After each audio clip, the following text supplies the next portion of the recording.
One. Morning, y'all. This is Brian from ZUGO Bike. We're going to show you how to change your new controller on your bike. First thing we need is a 13mm, whether it's a socket or a wrench, a little cable cutter, and one cable tie. So we're going to pull our battery out of our bike,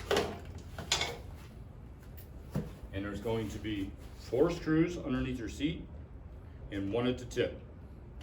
We use this to undo these bolts underneath here. They may be a little tight.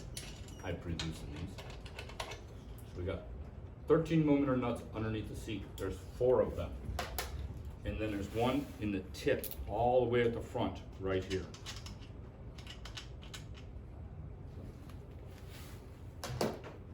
Do that, pop our seat off. That will expose our controller. Our controller looks like it's just got a bunch of spaghetti on it, but it's very, very simple. We will cut our cable tie. Make sure you don't cut any of the wires. Throw the cable tie away. Now we are going to disconnect everything that is here. I'm not so worried about how it goes back together because I'm going to show you how it goes back together. So you are just going to start with the controller that you get in the mail. Okay, this is pretty easy. The only thing that will not be plugged in when you're done with this is this right here. Okay, so it's pretty self-explanatory. Here's your motor wire going down to your motors. This is yellow to yellow. Push it, get it all the way in there. Make sure that the insulation is all the way around there. Blue to blue, green to green. Like again, make sure that none of the connector itself is showing bare at all. Make sure that the silicone jackets are all over it. And then you've got your motor wire. This goes straight into this. You will notice there's a little tab on the top of it. And then there's a little thumb notch. Yeah, just push together till it locks. Then you've got your power wire. Your power wire has this little two-wire connector coming off of it. If you look, there's two-wire connectors with the same connector. See how one is black and red? And this one's black and red.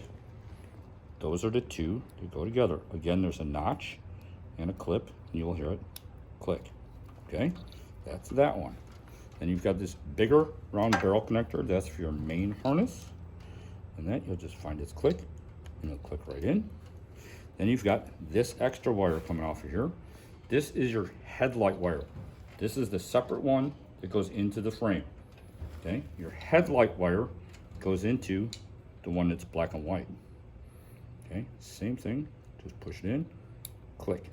Okay, the last wire you got is called your path sensor. This runs down to your crank.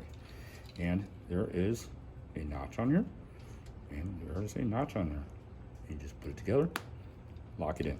Okay, that's really all there is to it. There should be no extra plugs except for this one, and it should have a rubber cap on it. What we're going to do is just put it into the tray like that, right back over the two-way tape that was there so it doesn't rattle around. You're just going to put this like this.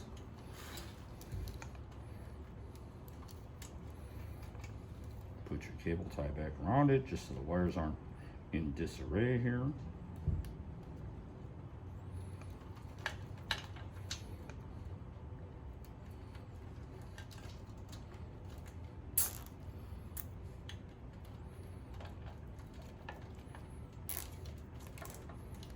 Get it nice and cable cutters, put it back in there, push them in a little bit, and then put your seat back on. I put it on, I put the front end in first, and then pop it down. And then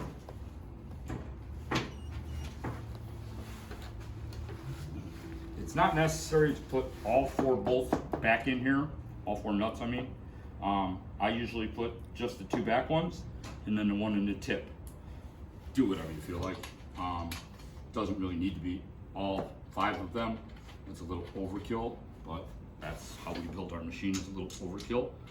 So just put those in there.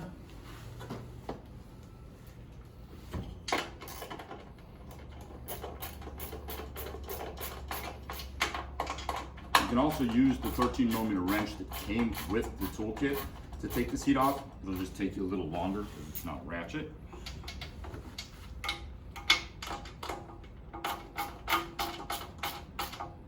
Tighten those up.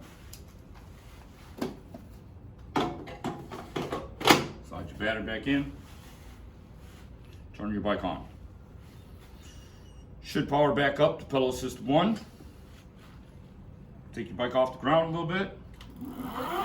Throttle, make sure your throttle's working.